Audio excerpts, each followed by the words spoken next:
Jeff Koenig, Property Prep here. I'm here for our weekly video, and I wanted to talk about what I carry in my pockets and a problem I've had in the last week. As you know, I've been having a problem with my Milwaukee fastback knife. It's been breaking on me, and I've taken it out of my pocket until I can find a new solution. I'm gonna order the Klein one to see if there's a difference. I'm leaving a note down in the description so you can look at that video and go yell at Milwaukee on their website as well.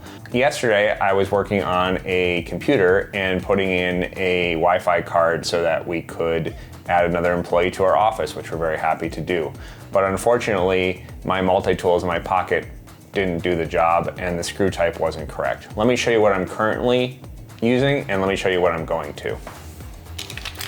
In my pocket, I carry 3 knives. I carry my razor knife. This is just a Milwaukee one. Traditionally, I carried the one that had the fastback design, but it really was incredible in theory, but in execution, the bit failed constantly.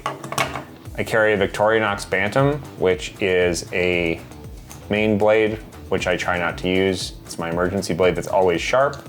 And then it's got one of their multi-tool thingies that is a can opener, a wire stripper, and a flat bladed screwdriver. And the screw was too small for this and also didn't work with my Leatherman Micra. And the reason I carry the Micra is for the scissors. And the scissors are great, but the rest of the tools on this thing suck. And I'm getting rid of this, and I'm gonna try to get rid of some of the weight in my pocket by removing this. I did a lot of research online, and there are tons of EDC bros who are opining, and they are recommending balling on a budget and getting the ROXON KS2 Elite. This is straight from our friends in China, and I have some reservations, but I'm dedicating to carrying this exclusively with my backup blade that I always do for the next month. So let's unbox it together and look at the feature set. First, on the outside of the package, I will note this is made in China and not in Taiwan. That does give me some reservations.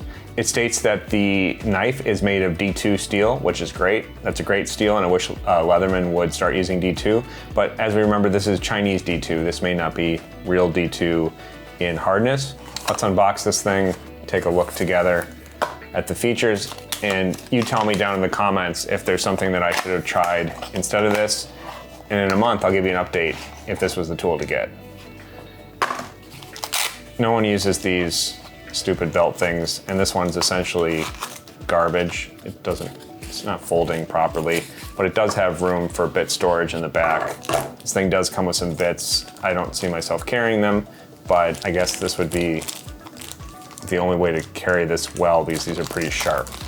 So the sheath is not for me. I can already see through some of the stitching holes right here, so this is garbage. All right, we have something that comes out and it's got micarta or similar handles on it, which I like. I'm looking at the pocket retention. It's a clip, which is nice. Looks pretty small compared to what I'm used to. That's what she said. So my concern is that. What I do like about the Milwaukee is that it's easily switchable.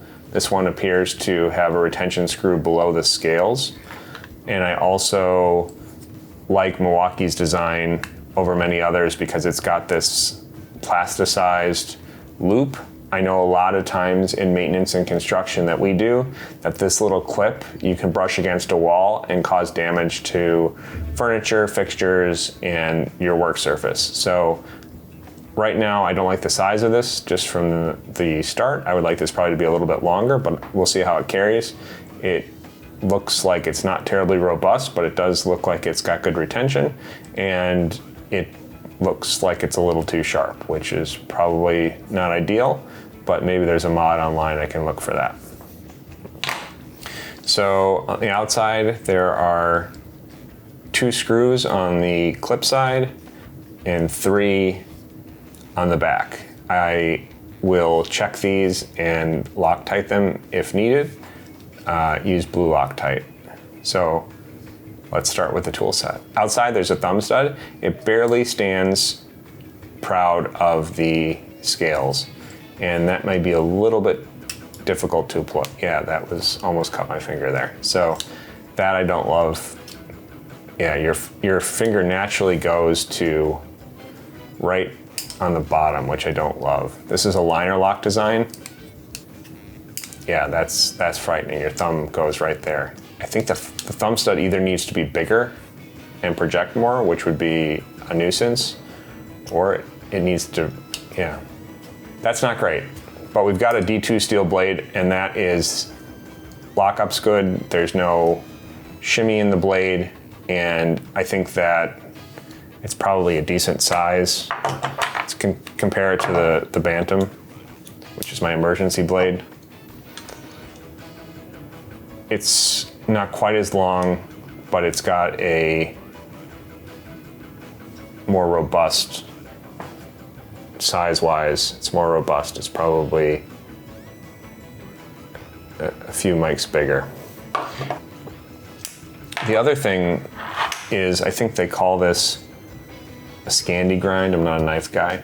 That is an easier grind to sharpen for most people. So I think that that's a positive, but deploying this knife quickly is frightening with one hand. So two-handed deployment, very safe. Liner lock, locks up nicely, no shimmy. All right, that's fine. Now let's figure out how the rest of this works. So I've heard that there's a glass breaker on the outside. It's just a little ball and it's not very sharp. I don't know if that is gonna break glass. If this video gets 1,000 likes, we'll go to the junkyard and break some glass. Or down the street, it's Milwaukee, so we can do that. All right, that's pretty cool. So there's a button right here that slides in this sort of rainbow-shaped relief in the scales, and that deploys your 3 tools, one of which is actually very sharp. So there is a file and a 3D, looks like a #1 Phillips, I'd have to check. And then there is an awl, which I've seen some of the guys online recommend using for box cutting when you don't want to dull your main blade. I think that's what I'm going to use this for. I don't really have a need for an awl in my day-to-day life. There's a can opener, a bottle opener, and a flat-bladed screwdriver. And this is really going to replace what I had on my old Milwaukee before it broke itself. And I think that these extra bits, if you were interested, these are sort of these little micro bits. I think they go on here maybe. So this is square.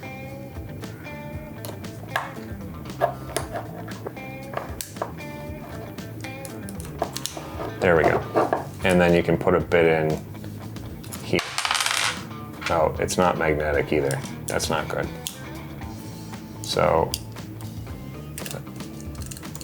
it doesn't shake off, but it comes off very easily.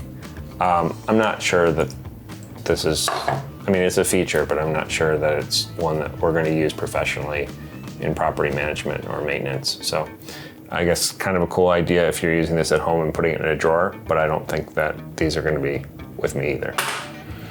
All right, we just need 2 bits anyway. So to get this thing back, let's see if there's a lock somewhere. Oh, it's just pushing the button back with spring retention there. So out is here, back in is there.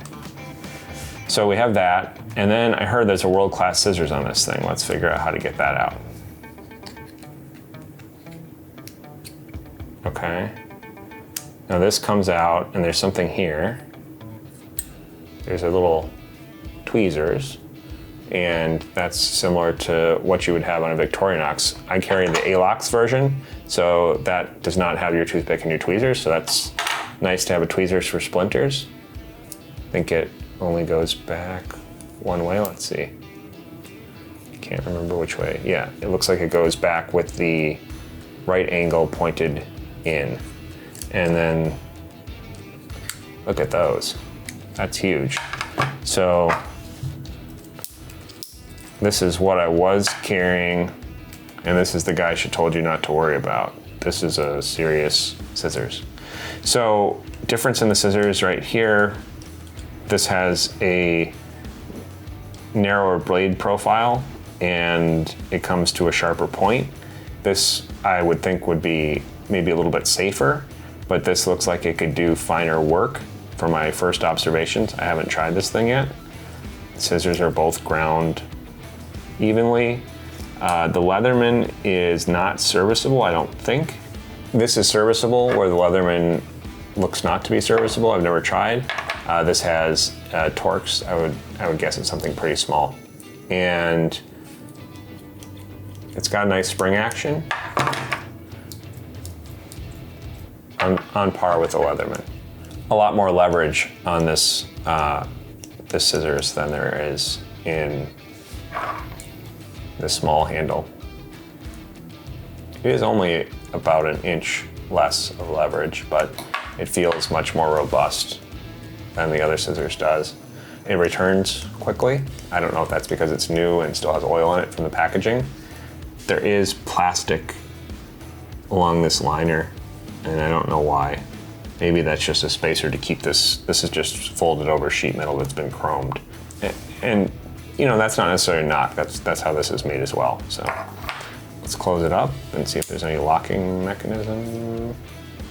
There isn't. So overall, I think that my first impression is that it's going to be an interesting month carrying this. My main concern is that blade that I'm almost going to cut my hand every time I open. And I'm going to try it, and I'm going to get rid of the Leatherman and the Milwaukee. Thanks so much for tuning in today and taking a tour of the ROXON with me today. Check back in a month to see if I still have my digits from opening this thing. And if you hit the like button enough, I'm going to break some glass with this, and we'd love to make a short for you on that. There are some videos linked down in the comments section about the Milwaukee Fastback, as well as my daily EDC. And then I also want to tell you that if you're not subscribed, you should be. We're almost at 1,000 subscribers. We'd appreciate it so much. Leave a comment down in the description if there's another tool you want me to test out for a month and really put it through the ringer. I appreciate every Friday coming back and seeing you guys comment on our videos. It's very humbling that you choose to tune in. And if you need any maintenance or outsourced janitorial service in Milwaukee, make sure you contact us on our website, propertyprepllc.com. We'll see you next week.